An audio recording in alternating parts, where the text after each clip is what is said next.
Hey, friends, welcome back to another episode of Theology in the Raw. My guest today is Michael Allen, who is co-founder and co-CEO of Together Chicago, an awesome ministry aimed at reducing gun violence in Chicago. You're going to hear all about that ministry and the awesome work that Michael and his team are involved in. So please welcome to the show, the one and only Michael Allen.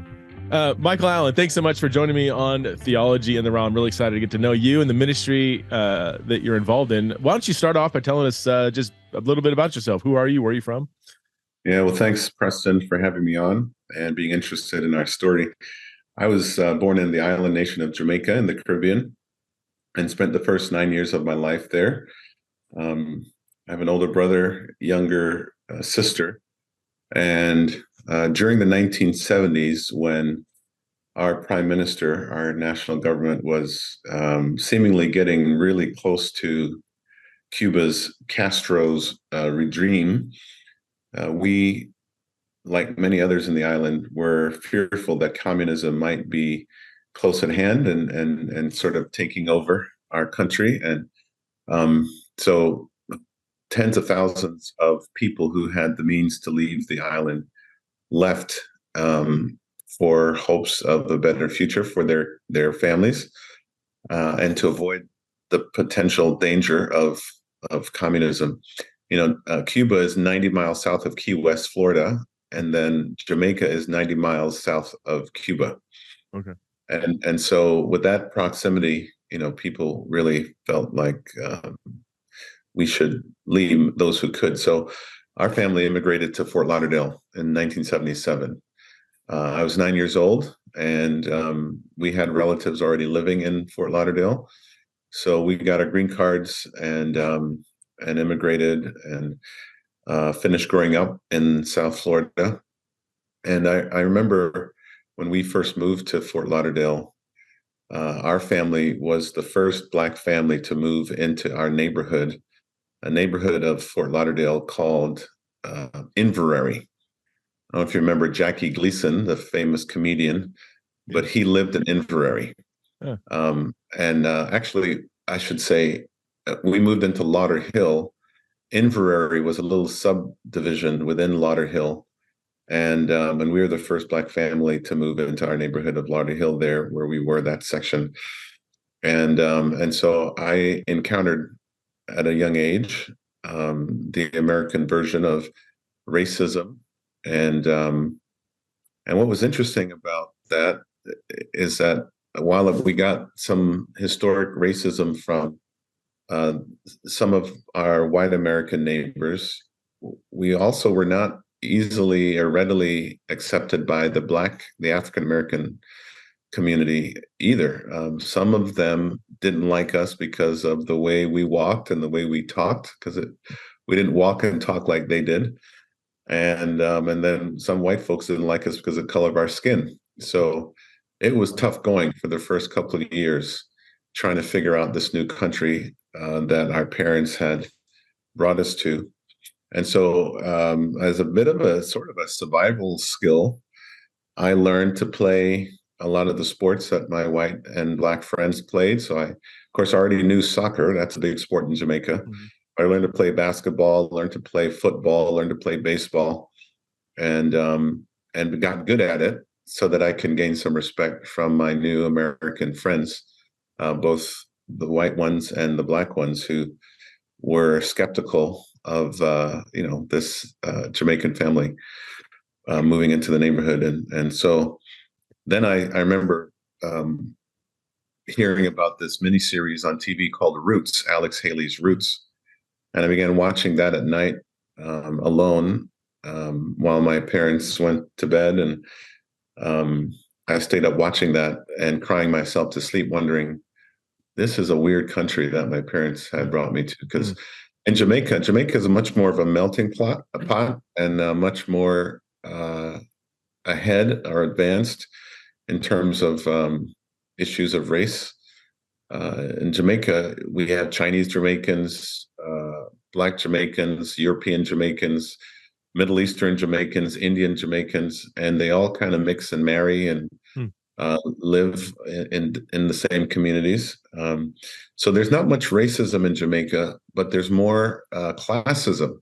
between rich, poor, and middle class than there is racism. So this whole race issue was a big deal, and troubled me greatly. And that plays into a part of the story of Together Chicago, which I'll get into a little bit later. So at a young age, long before I knew anything about Dale Carnegie and his book, How to Win Friends and Influence People, I kind of learned how to do that, just to survive and make those friends. So I became the kid in school that was very sensitive to being ostracized. And so I stood up for kids, the new immigrants that came after me, especially from Haiti and from Cuba, during the 1980s. They were coming in droves on boats, to the shores of Miami and the Keys, and we're moving into our neighborhood and into our schools. And so I'd see, some new immigrant kids from Haiti or from Cuba sitting in the lunchroom by themselves, and I'd be the kid that said, "Hey, you come sit with us," and introducing them to our my new friends and our old friends at our table, because I knew what it felt like to be a new immigrant and to be ostracized and kind of left out, and having to fight for respect and to be treated as an equal. So so that's all part of my growing up, and so by the time I finished high school, I had Jewish friends and Black friends and white friends and Italian friends and Haitian friends and Cuban friends, and because my faith that I grew up in as a Christian informed the fact that God made people. He made us all as inherently worthy of love and respect, and so nobody should be mistreated simply because of the color of their skin or the language and ethnic background that they speak and have. So that just gave me that experience of growing up in that milieu, gave me a sense of just love for people, and of course an amazing love for God, and got saved at a young age, and got involved in computer electronics out of high school. When I was in I think in high school is when the Apple IIe computer came out, and I began learning basics of coding or programming in the computer, and writing papers on computers and all that kind of stuff. And I thought to myself, if I think this computer stuff is going to be around for a long time, and as I was thinking about what I was going to do with my life, I thought it should be into computers. And so I had a friend of mine who was a year or two ahead of me, and he went to technical school, and I got a computer degree, and was making good money. And so I went to technical school, the same one he did, in Fort Lauderdale, got out, started working, fixing computers, Xerox machines in particular, worked for Xerox Corporation. And then they had a layoff, and I went to work for another company, fixing computers. And during that time, as a young adult, servicing computers in Dade, Broward, and Palm Beach, I clearly sensed a call of God on my life into full-time Christian ministry. And so I resigned from my job, gave my 2 weeks notice. I went to Bible college in Miami Christian College at the time, which later became Trinity International University, South Florida campus. And so went to Bible college, finished there in the mid-1990s. And a week after that, got married to my wife from Brazil, who's from Rio de Janeiro. And we started our life together, and came up to Chicagoland to go to seminary at Trinity, the mother campus that had assumed and bought out my school at Miami Christian and merged with us. And so got my master's degree here in Chicagoland at Trinity. And while at Trinity, I started an internship at Moody Church, a historic Moody Church downtown with Erwin Lutzer, and became the first African-American pastor, right there Moody Church. Moody Church, when you think about it, Moody Church was founded in 1864, Hmm. just before the Civil War ended. Wow. And you're looking at the guy who was the first Black pastor at that church, right in the heart of the city of Chicago. And so that was an amazing experience and privilege to serve under Erwin Lutzer as an assistant pastor of urban outreach and discipleship Hmm. there at Moody Church. And then I went to Houston and served there at a mega church called Sagemont Church. And a guy by the name of Vodi Bakum preceded me as the first Black pastor there on that staff. I became the second Black pastor at that church in Houston. Served there for 3 years as associate pastor of World Evangelism. And then 3 years later came back to Chicago, which would have been 2005, to pastor as senior pastor at Uptown Baptist Church, which is also an SBC church here in Chicago. And it was while pastoring at Uptown Baptist, probably about 10 years ago, we had a mass shooting right outside our church.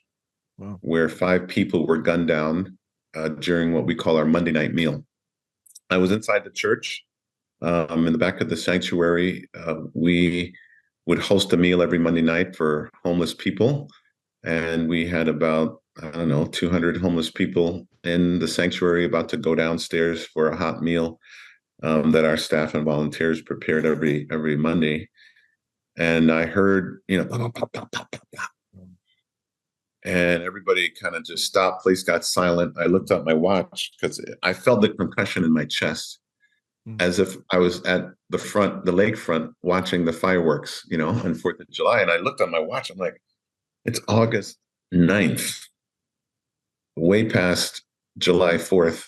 And that's probably not fireworks, although it kind of felt like it and sounded like it. And I motioned to our lay minister who was sharing a devotional to keep going, and I went outside to check on what was going on outside, and 5 people were laying at the foot of the steps of the church, bleeding.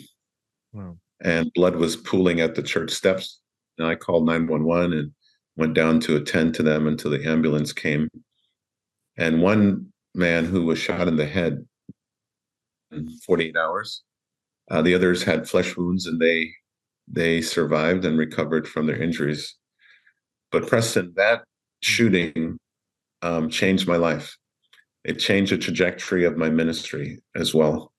And God just wouldn't let me get that shooting out of my head and out of my heart. And I began to ask some penetrating questions like, why is this shooting increase? What is driving the increase in gun violence in our city and in cities across the country? And what can the church do? Could the church could we have an answer? Could we have an impact in reducing gun violence? And then, I was like, God, well, and the other question I asked is, who is shooting and who are the victims? As I began to look at those statistics, I realized that most of the people pulling triggers and most of the people that were being shot were Black and brown people.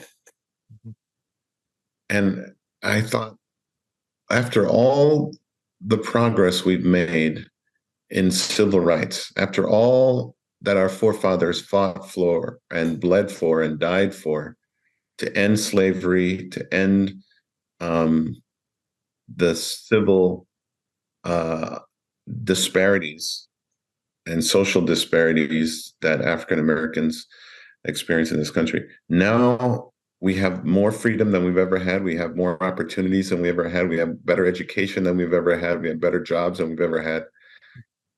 And now we're shooting each other at an alarming rate, more than we've ever had. And that troubled me. I began to just be really saddened at the fact that despite all the opportunities we currently have today, compared to when I first came to this country in 1977 and was being discriminated against on my block, spat upon and called the N-word. After all of that, now we have integrated neighborhoods. Black folks are in the boardroom and in the C-suites, and we had a Black president of the United States, and now we're killing each other. Hmm. That just bothered me. Do you So have that's a do you led have an to. answer to that? Like why? Right, that's probably a very I maybe the do. rest of the podcast is the answer.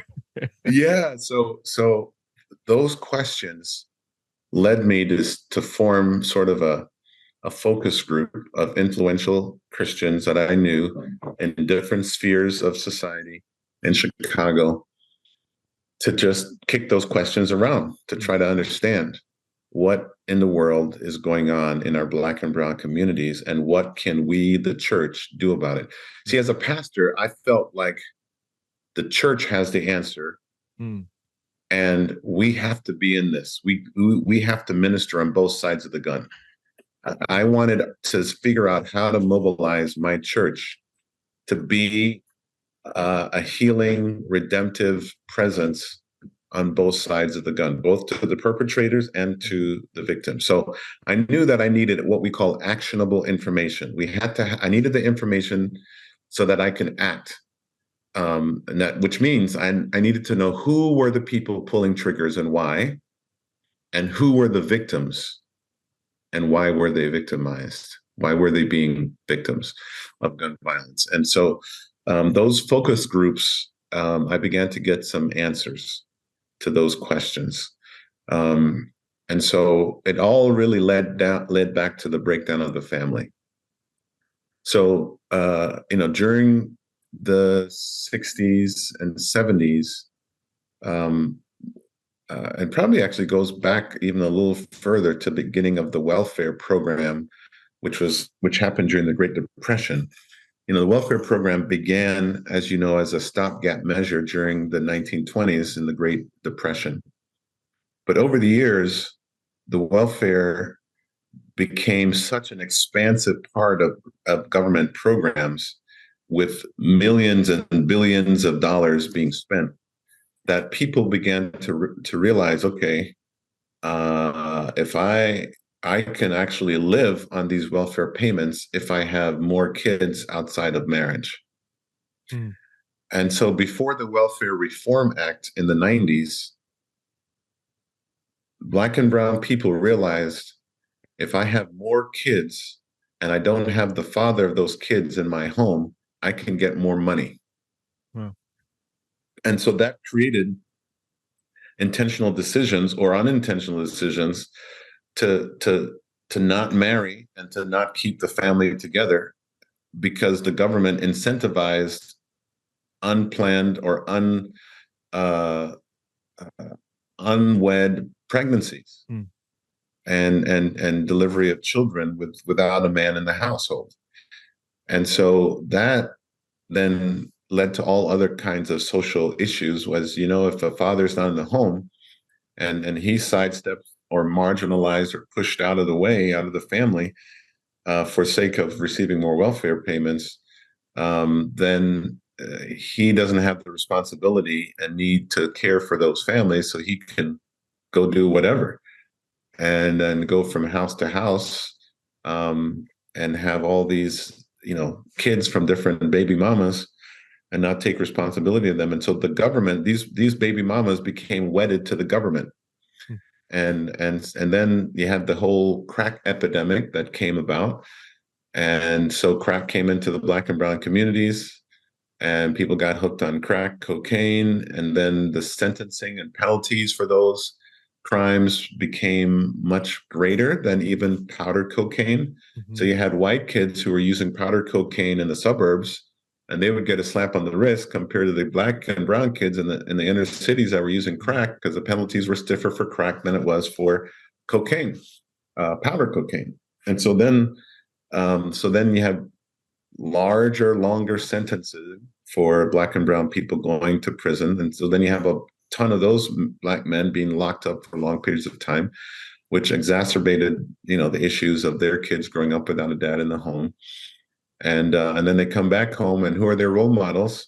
the role models are the gangbangers, the guys who are doing drugs, selling drugs, toting guns, selling guns, and all that kind of stuff, and then created this cycle of poverty, drug use, drug abuse, gunplay, prison, and all of that. And then kids were dropping out of school, because they couldn't read and write, because their parents were strung out on drugs, and so that just created this really messy swamp of social problems, and I thought the church has to get involved here.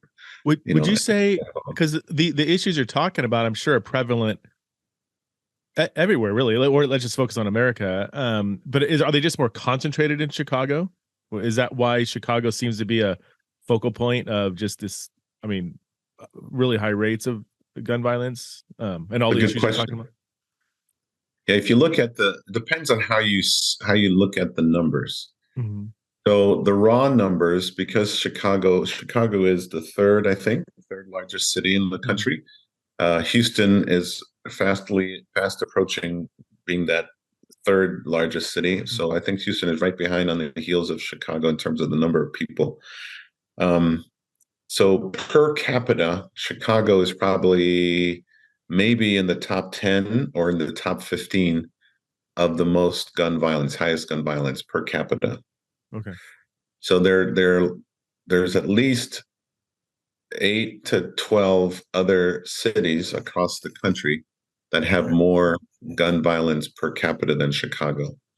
But because Chicago is the third largest city and the sheer number of gun violent incidents are larger than many other cities, it then becomes a big news story. Okay. That makes sense. And so if you look in some of the small cities in South Carolina, in Philadelphia, Detroit, in California, some of like Oakland, California, their gun violent numbers per capita exceeds Chicago.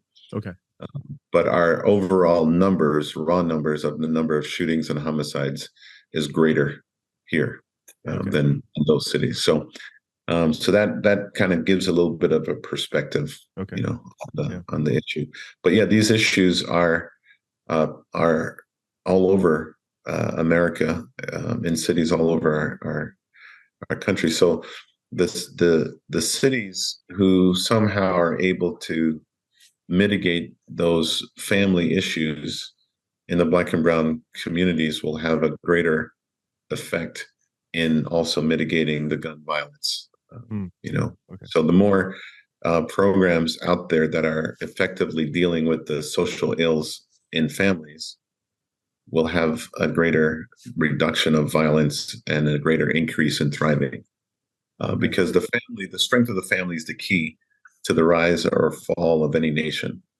So the stronger the family, the better the outcomes and the better trajectory for thriving. And we look at thriving as families or communities that have more kids graduating from high school, more kids going off to college or trade school, more families having livable wage jobs and stable housing, and access to legal counsel and church, faith, and family.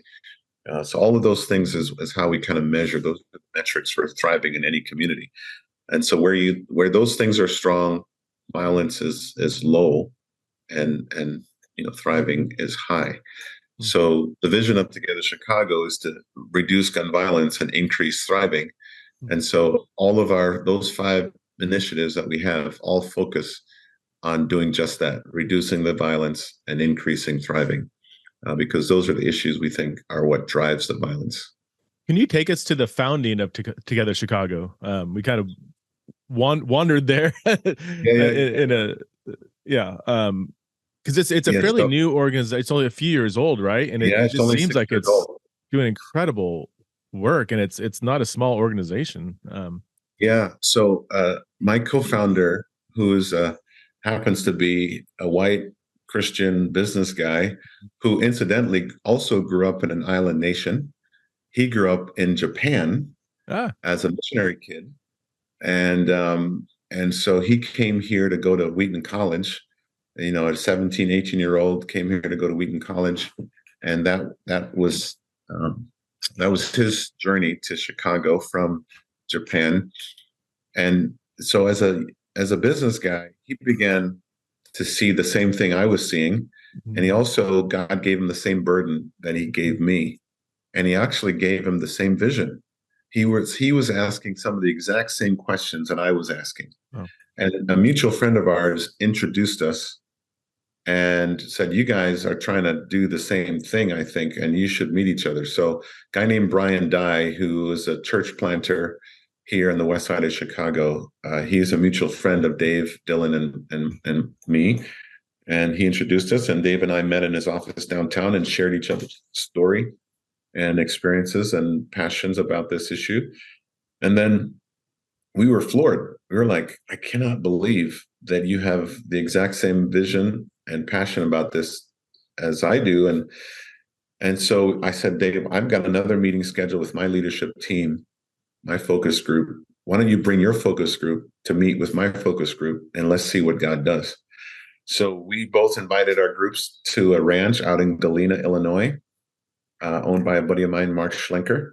And so we went to the Bricks and Ivy Ranch and met for a day and a half and prayed together, talked, and it was like what the Bible says in the book of Acts, where it says, it seemed good to us and the Holy Spirit that we do this thing. And at the end of that weekend, we were like, okay, we got to do something together. And people are looking around the room like, I know who you are, and I know you know who I am, but we've never been in the room together to try to solve any problem together. And so we had red, yellow, black, and white, rich, poor, middle class, Baptists and Pentecostals and Methodists and Presbyterians, Democrats and Republicans in that room. And for the first time, people were like, okay, this violence is so big and it's touching all of us, no matter where we live, no matter what our denomination is, no matter what our political, background is, it's touching us, and we don't like it, and we don't know exactly what to do. But if you guys have called us here together to do something, we're with you. And everybody said to a person, they said, whatever you need me to do, whatever you need from me, whatever resource I have, it's yours. You just tell us what to do. And so Dave and I had this amazing mandate from these very influential people here in Chicago, all Christians, saying we've got to come together and do something about this violence. And Preston, I'll tell you this. I tell people this illustration. Most people know about the Great Chicago Fire that happened in the 1800s, late 1800s in Chicago. And I tell people this: imagine that you had a great fire in whatever city you're from, the Great Houston Fire, the Great LA Fire, the Great Miami Fire, that started to spread across your city. And you're right there. You see the smoke, you see the flames, and it's coming. Now, you call the fire department, but you realize they may not get here before it gets to your house or to your business or to your church. Or what are you going to do? You're going to run around outside, and you're going to see your neighbors and your colleagues and your schoolmates, and you're going to say, hey, do you see the fire's coming? Are you Democrat or Republican? Because we need all the Republicans to put out this fire.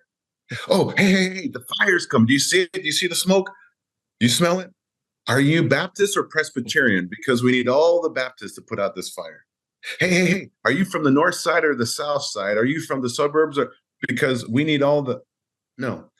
When there's a crisis of this magnitude that's coming for you, those are not the questions you ask. You don't ask about your faith. You don't ask about your politics. You don't ask about any of that, because none of that matters. Because guess what?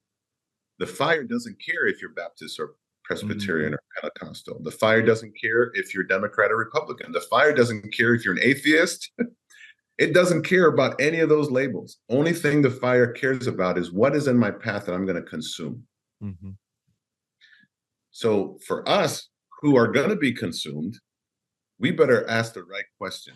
What do you have to help us put out this fire? Do you have a cup of water? Do you have a squirt gun? Do you have a fire hose, a garden hose? Because if you have something like that, that's all I need to know. Let's go put out this fire. So this gun violence is kind of like that. I tell people, it was if you went into anywhere in the city of Chicago and you asked somebody, do you know someone or know someone that knows someone who's been shot, killed, or maimed by gun violence, almost everybody's hand would go up. And so then I say, bullets don't have names. Bullets don't care about your political persuasion or your religious persuasion. Bullets only care about one thing: what's in my path that I will pierce. It's that simple. So now the question is, what do you have in your hand that you can help to end gun violence, or at the very least reduce gun violence? Mm-hmm. And when I tell people that, suddenly they get it. They realize, and it's like, yes. And so Together Chicago became, Dave and I got this mandate from all those people after that weekend to say, okay, let's figure out what is it that drives the violence, and then create a strategy around mitigating those issues that drive the violence. Mm-hmm. And so that led to being in the public schools, because we realized that there are Black and brown kids in high crime, high poverty neighborhoods have 1 million words less spoken to them at the time that they start school than kids that are not in those high crime, high poverty neighborhoods or out in the suburbs. So if you're getting started at school and preschool or kindergarten, and you have 1 million words less spoken to you, guess what? When you get to third grade or sixth grade, you're not going to have the same level of reading as kids that start school with a 1 million word vocabulary greater than yours. And so we said, okay, well, let's get into public school. And so therefore, those kids who have that 1 million word deficiency in high crime, high poverty neighborhoods, those are the kids that are prone to drop out of school, join a gang, and commit a crime. Okay. And then we heard a statistic that said that people who build prisons, jails and prisons for a living, construction companies that focus on building jails and prisons, one of the ways that they figure out when and where to build another jail or prison, Preston, is how many kids in that zip code are not reading and writing at a third grade level. Wow. That's when they know it's time to build another jail or prison, because those kids are going to drop out of school, join a gang, commit a crime. See, so the social science helps us to predict a certain thing. It's kind of like AI, right? Big data enables us now to predict certain social behaviors and certain social patterns. So if we can predict that, why not intervene and take action and say, can we mobilize the largest volunteer army in the world to infiltrate the schools with some training and to get to those kids that are at risk of dropping out of school, joining gangs, committing crimes, and helping them to learn to read and write at a third and sixth grade level, so they can stay in school, graduate, and have a chance to go off to college or trade school to have a career. That's different than ending up in prison or in a grave 6 foot under before they're 18 years of age. Mm-hmm. So now we're in 70 public schools. We're partnering churches with schools to tutor kids and mentor their parents, because we believe we have to have an impact in the entire family, not just in the kids, right? So that's sort of a preventative strategy, trying to get to the kids before they get into the streets, join gangs, and commit crimes. That's a preventative medicine, if you will. And then we have another initiative where we realize that most people involved who are what we call justice involved, they're in the justice system somewhere. Some member of the family, mother, father, brother, sister, child, is in the justice system, whether juvenile justice or adult justice system. They have issues. And so those issues, once you get justice involved, it ripple effects throughout your whole family and exacerbates other issues. So, and 80% of the people who have a justice problem, it's really a civil issue. But many of them don't have access to good, legal, affordable counsel, good counsel. So we said, well, what if we could mobilize an army of Christian legal professionals, attorneys, and legal aid professionals who will give pro bono time to help people solve their civil issues before they become criminal issues. Because what's happening, what we found is that people who don't have access to good, affordable legal counsel, they'll oftentimes do something criminally to get around the civil issue that they have. So it might be parking tickets, it might be a tenant and landlord issue, it might be a child custody issue. And but they don't have access to a good legal affordable attorney that could help them solve those issues. So then they end up doing something criminal, and then that again snowball effect on their whole justice involved problems. So now we have something called the Gospel Justice Center, which has set up now 22 or 24 Gospel Justice Centers, which are legal aid clinics in churches in high crime, high poverty neighborhoods. And every justice center has at least one attorney, Christian attorney, who on a Saturday morning for 3 or 4 hours gives some time to help people in that neighborhood get access to legal counsel. So they come in with their problem and they leave with a set of steps, a printed out set of steps of how to solve that legal problem. Wow. So that's a second initiative that we're about, and we're growing those gospel justice centers all over the city. Right now, I think 22, 24 of them. Third thing that we realize is that every crime committed, especially gun crime, every crime committed usually has a financial string attached to it. And so we said, well, what if we could create economic development and opportunity for those who are victims or perpetrators of gun violence? As you might suspect, a lot of the men in gun and violent criminal gangs, they are actually entrepreneurs, but they're just on the wrong side of the law, right? Yeah. I mean, they're running a small business, usually involved in the gun and the drug trade. And so, and sometimes prostitution is mixed in there as well. So what if we could help them find a pathway to use their entrepreneurial skills in a legal way, where they don't have to be ducking bullets and the police every day, all day, but they could actually have a legitimate business that's recognized by the government and earn as much or more money than the little money they're making, to barely feed themselves and their family in the gun and drug trade.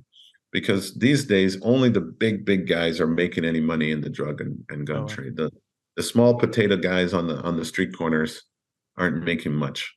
And so, we have now an economic development strategy to not only help guys prepare for real jobs in the real economy, but to give them hope that the economy actually works for them, because they believe falsely that America doesn't work for them, because many of them don't even know anybody who has a real job, like for 5, 10, 15 years, or have a career outside of the shadow, dark economy of the illegal gun and drug trade. So we have folks on our staff that help them get training in how to get a job and keep a job.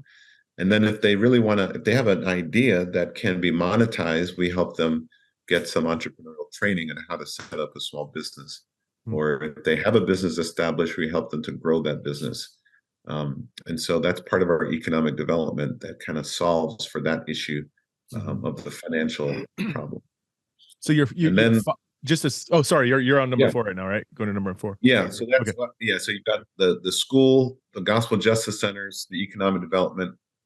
And then there's a violence reduction space itself, where we hire former gang chiefs from different tribes and train them to go back out on the streets and use their what we call LTO, license to operate, or also known as street cred, um, to convince the younger guys, hey, you don't have to keep going down this path. We can help you get into case management, get some trauma-informed counseling and care, get some food and groceries for your baby mama and your kids, and get you a job or job training or GED completion to get you a better job than you have.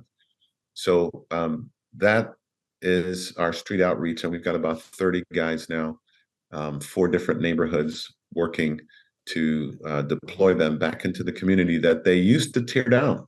Wow. These are guys that have spent many decades in prison, and they have a lot of holes in their bodies, and they put a lot of holes in other people's bodies. But they have come to us saying, you know what? We know we were part of the problem. We were part of tearing down this community, but we want to be part of rebuilding it. Would you help us? And so we hired them and trained them to get back out there on the streets and convince the shorties that are still out there gangbanging to put the guns down and get into case management, where they can find that path of peace and prosperity for themselves. And then the final initiative is mobilizing the church through prayer and action. So that's called the Chicagoland United in Prayer, and our faith community mobilization piece. And we have about 170 churches that partner with us in one way or another. So we have these large prayer gatherings where the church comes to pray. 2,000 or 3,000 people gather at one of the larger churches, either on the west side, north side, or south side. And every year we move it around. And then those folks, after praying, they say to us, well, what else can we do in addition to our prayers? And we say, I'm glad you asked. You can get involved in tutoring or mentoring. You can get involved in the Gospel Justice Center. You can get involved in the street outreach. There's so many different ways, help it with jobs, economic development. And so then we mobilize the church to get involved in one or more of those initiatives. It's really hyper-local. Because Chicago is a city of neighborhoods. There are 77 neighborhoods. Believe it or not, there are only like 15 to 20 that's responsible for 90% of the violence. And so we are trying to permeate every one of those top 15 most violent neighborhoods with our strategy, so that we can have the maximum impact. Does the Bible support same-sex marriage? That's a question that many people are wrestling with today, and there's people who hold passionately to different answers to this question. Now, most dialogues about same-sex marriage, they end with divisiveness and confusion instead of clarity and a better understanding of the other person's position, and even a better understanding of your own position. This is why I wrote a book titled Does the Bible Support Same-Sex Marriage? 21 Conversations from a Historically Christian Perspective, which comes out in August this summer. So what I do in this book is I first talk about how Christians should even go about having, a profitable conversation about contentious issues. I really want us to cultivate a better posture in how we even go about defending our points of view or trying to refute others. I then lay out a biblical and theological case for the historically Christian view of marriage. And then for the rest of the book, I take what I see as the top 21 arguments for same-sex marriage, and I respond to each one in a way that's both thoughtful and thorough. Some of these arguments are, since some people are born gay, then God must allow for same-sex marriage, or, the word homosexual was only recently added to the Bible, or the traditional view of marriage is harmful to gay and lesbian people, and many other arguments that I wrestle with in this book, Does the Bible Support Same-Sex Marriage? So if you're looking for a theologically precise and nuanced approach to these arguments, one that doesn't, straw man the other view to make it look bad, then I would encourage you to please check out my book, Does the Bible Support Same-Sex Marriage? You can order it now on Amazon or wherever books are sold. Do you have any way? Thank you for all the details, and just, I'm just in awe of how everything has just come together. Can you give us a perspective of, for lack of better terms, like what has success looked like? On your website, you have some stats. Can you maybe share some of that? Like, has this been effective, and how do you measure that? Yeah. So in the neighborhoods that we're working in mostly west side and south side neighborhoods, although we do have some work on the north side.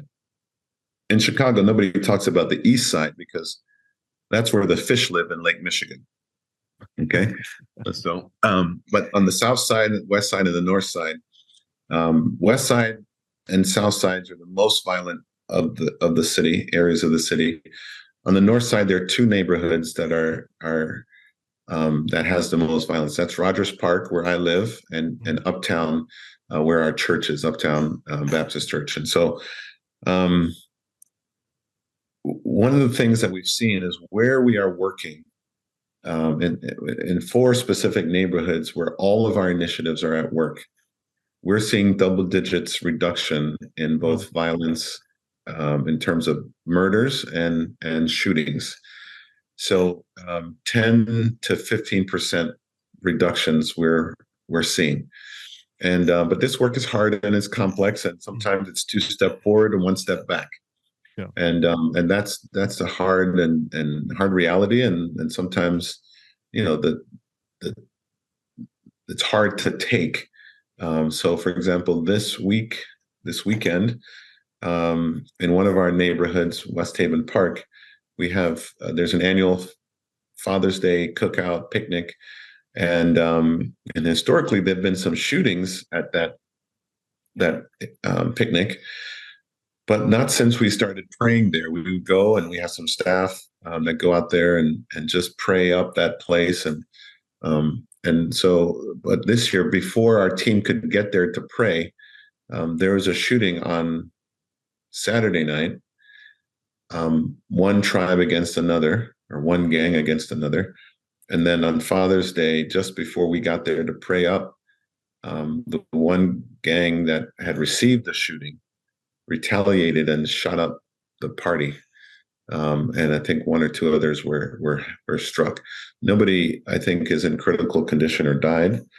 But that really put a damper on the Father's Day festivities that we, were planning and participating. So, so that sometimes, discourages us, but we're not discouraged to the point of giving up, because we can see that our efforts are paying off.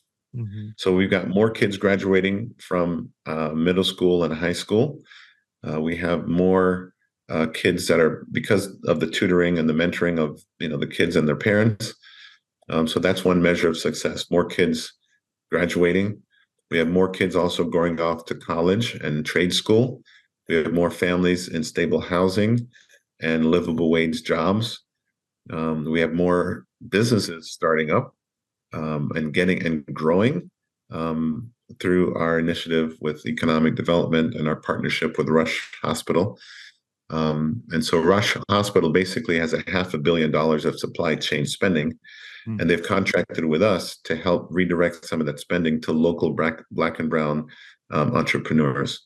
And so we're been successful in connecting a lot of Black and brown entrepreneurs to provide goods and services to one of the largest hospital systems in Chicago. Wow.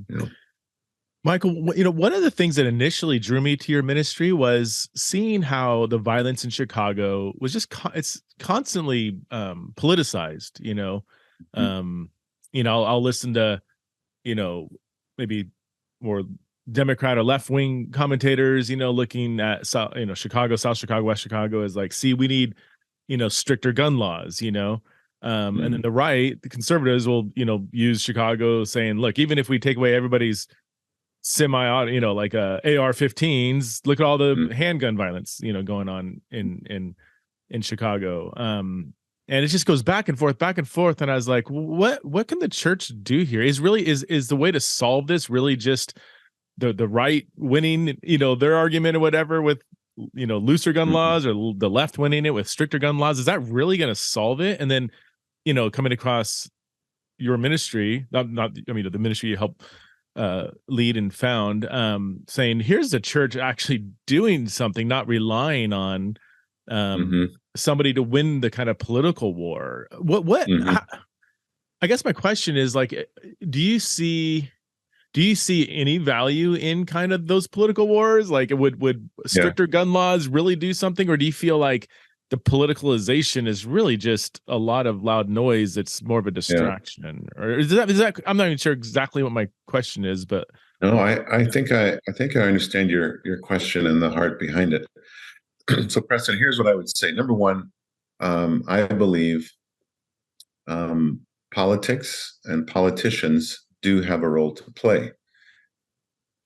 And they are both part of the problem and part of the solution here in Chicago.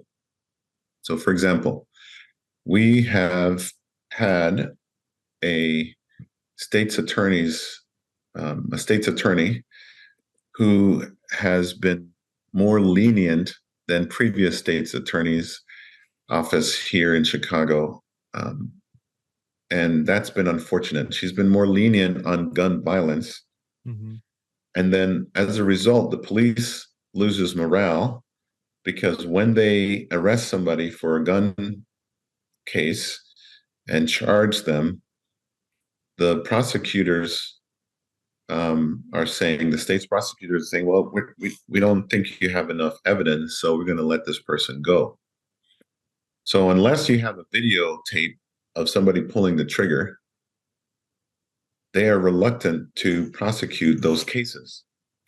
And the police are getting frustrated, and they're like, what are we busting our tail and risking our lives trying to arrest these gangbangers when the prosecutors aren't doing their job and prosecuting the cases? So as a result, and then you have community trust breaks down. Mm-hmm. So now when the police detectives are trying to do their jobs and get somebody arrested, they need people to talk and to say, I saw this, or I know this about this person or this group or that. They're not talking to the police. So then they lack the evidence that they need to present, an airtight case to bring before the prosecutors. So it's a vicious cycle that results basically in impunity. So Preston, look at it this way. If you knew that there was a 90% chance that you could rob a bank and become a millionaire and do that once a month, and there was a 90%, only 10% chance you could get caught, you would, and you did it one time and like, I'm a millionaire now. Yeah. And you thought, I might try this again. So you do it again. Wow. Suddenly you're emboldened because you have who goes to Las Vegas with a 90% chance of winning the lottery in Vegas? Right? So that's what it is. So we have and that's the reality in Chicago. The closure rate of gun violence is like 8 to 10%. Wow.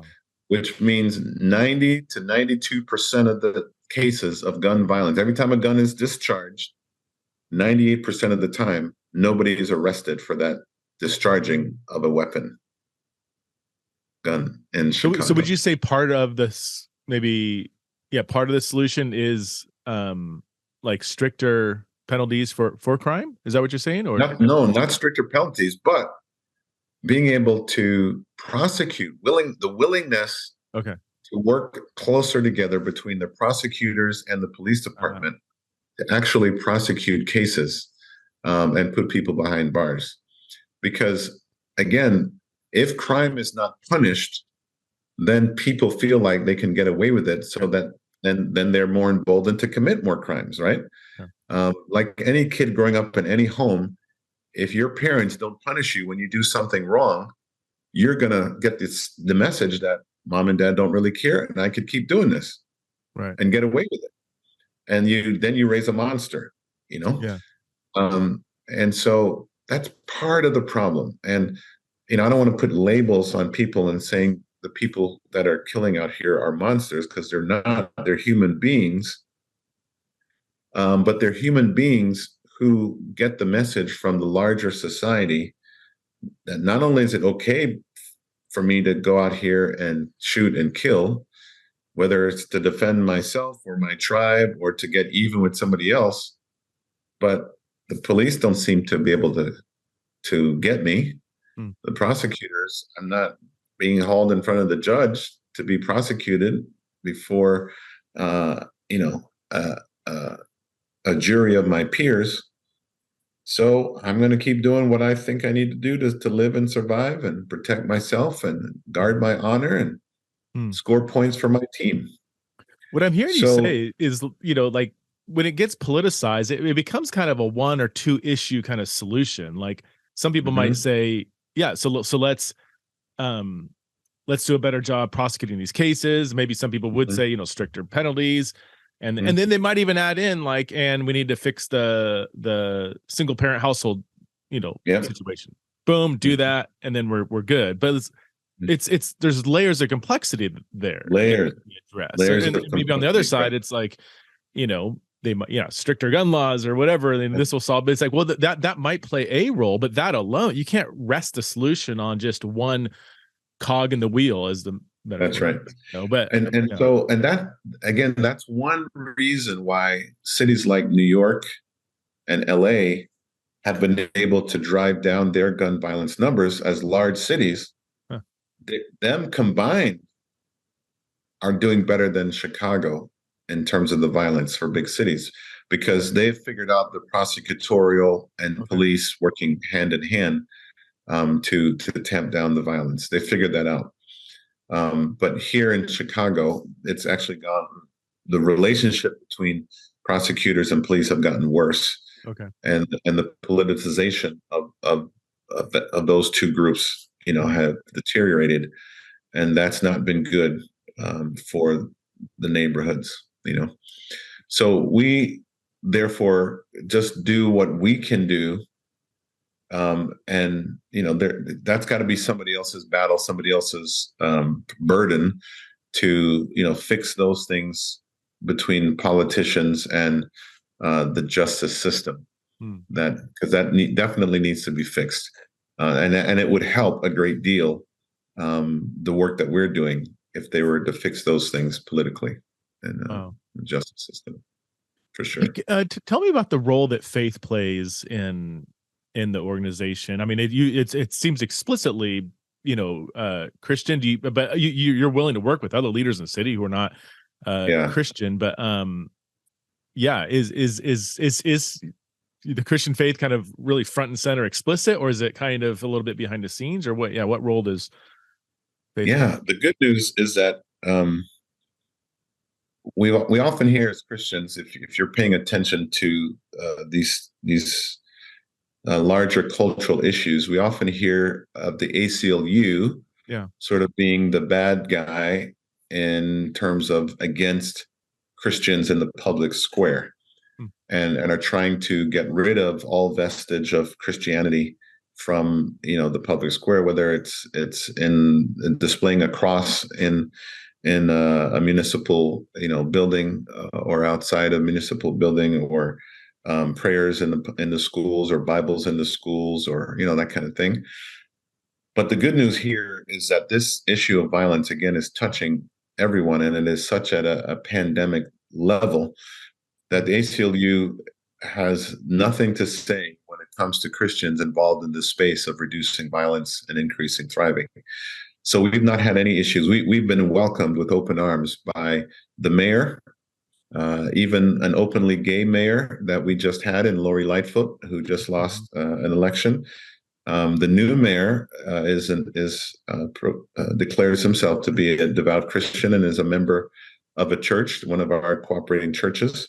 mm, Um, and he's already had some preliminary meetings with us, and supports the work that we do and our other partners.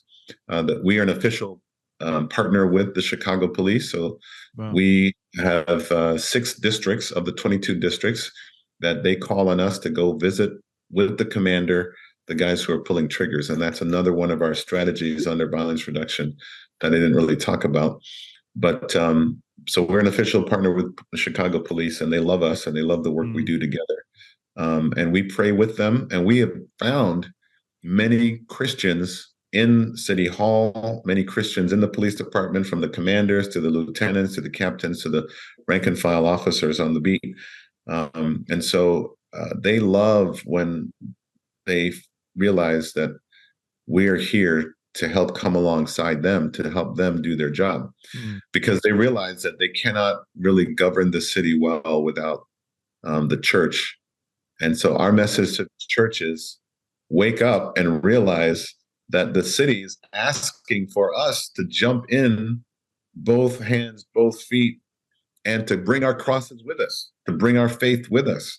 They're not asking us to leave our faith at the door or to not mention Jesus' name, because they realize that is the efficacy that we believe is real and is important not only to us, but to those that we serve. So our faith component is very front and center of who we are, but we do work with anyone who is willing to work with us that has something to offer that we think is good medicine to get to what ails us here in this space of violence. Is the people that are on the, as you said, on the other side of the gun, the ones pulling the trigger, or like, you know, the various gangs that you're having to work with and through or whatever, do they see you as a problem, or do they actually see you as like, do they have respect for the organization, or does it depend, you know, from person to person? That's a great question, and I get asked that question often. The sad reality is there are so many gangs and so many members in those gangs that we're not yet having the large impact that we want to have and we hope to have that would be detrimental to their work. Okay. So therefore we're not yet a threat to them in terms of shutting down their operation, because you know half their people got saved and are no longer selling drugs and guns, and you know what I mean. But what's interesting is there are some gangs, not all of them, but there are some who have this very interesting ethic of looking out for certain members of their tribe who have the potential to get out and go far. Like they're supportive of that if it can happen. Is that exactly? So when they identify a guy in their ranks who has the opportunity, for example, he gets a basketball or football scholarship to go to college, he becomes an untouchable. And then everybody knows, okay, don't mess with him because he has a chance to get out and make something of himself. And they'll protect him and make sure that he gets his education and gets his way out of the hood, out of the gang, out of the, you know, out of Dodge, so to speak. So when I first learned that from some former gang members, I was really intrigued, and I thought, wow, that's really cool.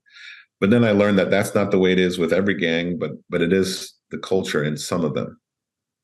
Interesting. Now that that's I've heard that from.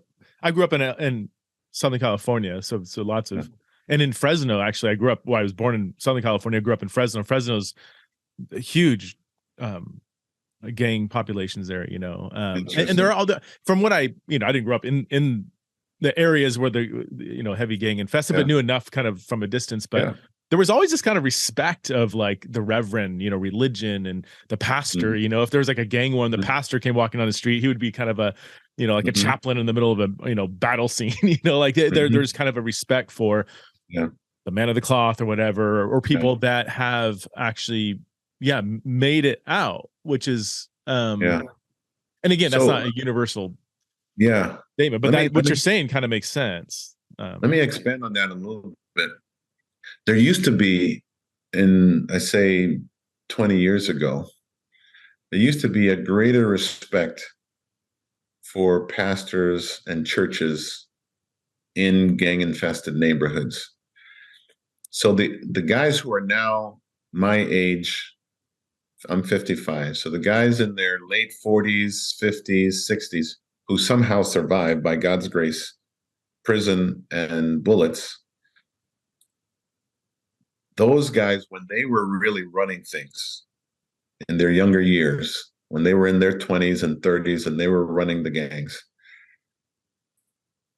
they all came out of the church. Hmm. The church became irrelevant to them and boring, and the gang life became exciting. You know, this is, you can get your girls and gold and cars, you know, Mhm. gold jewelry, girls and cars. If you're in the gang, those are the three things, right? That they were all after. And but they had strict rules: no shooting near a school, no shooting when women and children are present, Hmm. no shooting near churches. Wow. That was across the board.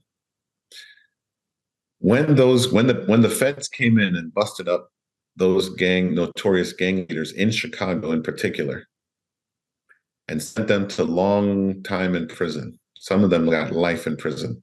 We're talking about people like Larry Hoover, and there are several others' names whose escapes me right now. Jeff Ford, Larry Hoover, two notorious names. You can Google those guys, who ran gangs like the Gangster Disciples or the Black Disciples or the Traveling Vice Lords. When those guys went away, it tore up the structure. Hmm. And what the feds were gambling, they took a gamble. They said, well, let's cut off the heads of these dragons, and then the body will die. And just the opposite. Yeah.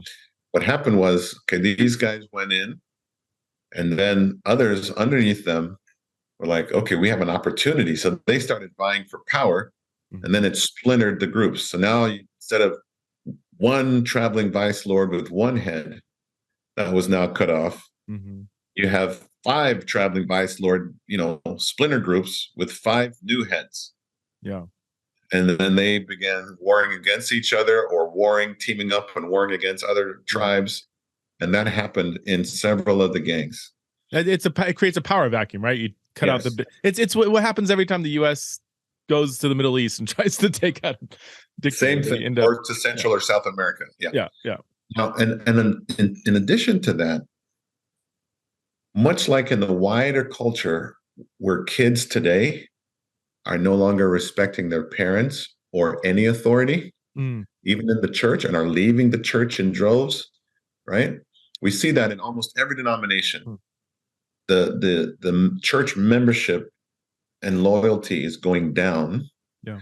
because this younger generation does not trust authority. They don't trust the government. They don't trust teachers. They don't trust coaches. They don't trust police. They don't trust church leaders because of all the scandal Yeah. in every layer of leadership, whether it's government or business or sports or church or you name it. Leaders are failing in terms of being a role model. Mhm. So by and large, these young kids with internet and everybody has a phone and information technology is everywhere, they're aware of all this scandal. And they're like, these leaders are wicked and unethical. And why should I follow them? And they're all the same. That's what young Yeah. kids are thinking. So they may not go off into gang lifestyle, but they have a high distrust of any organized religion or any Mhm. organized this or any organized that, and they're just doing their own thing. Mm. Well, that same mentality happened with those in the gang culture. So Okay. now the young guys, they have very little loyalty to anybody and or anything. And so now shootings are happening at schools, Mm. at churches, in front of the police.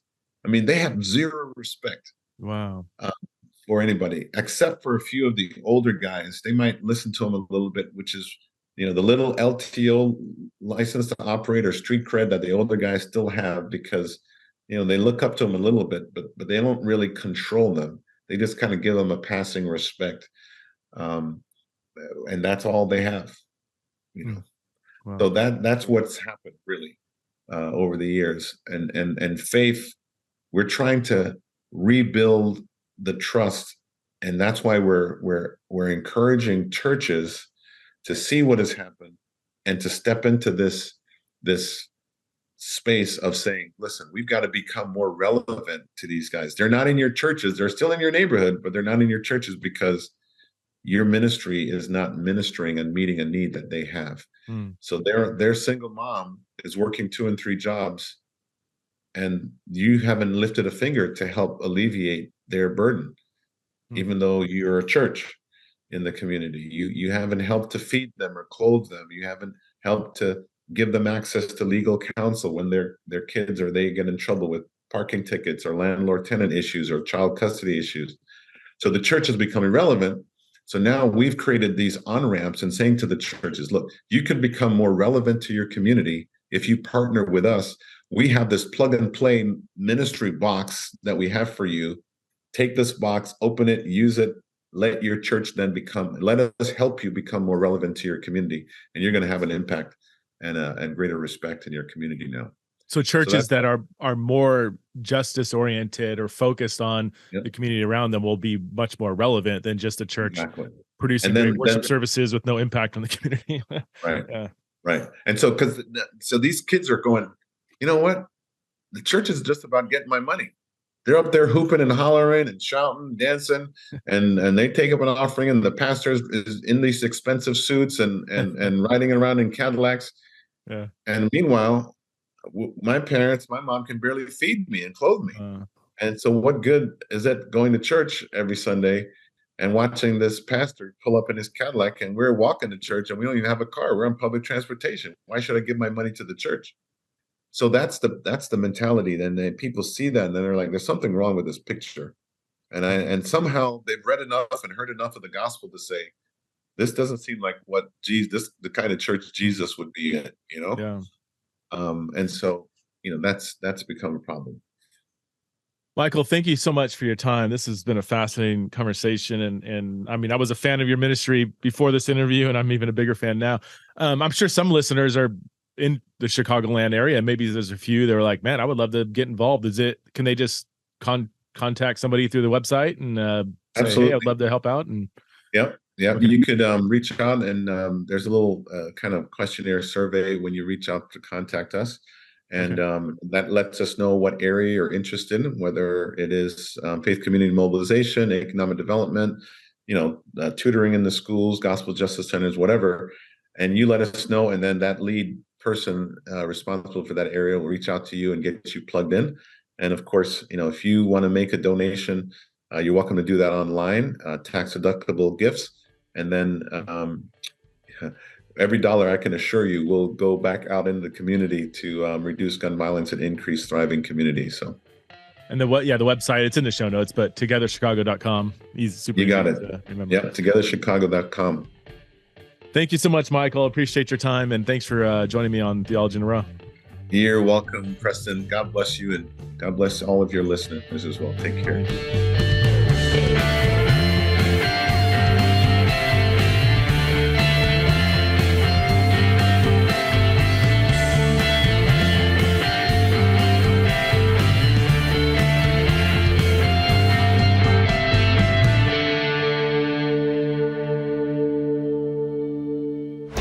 This show is part of the Converge Podcast Network.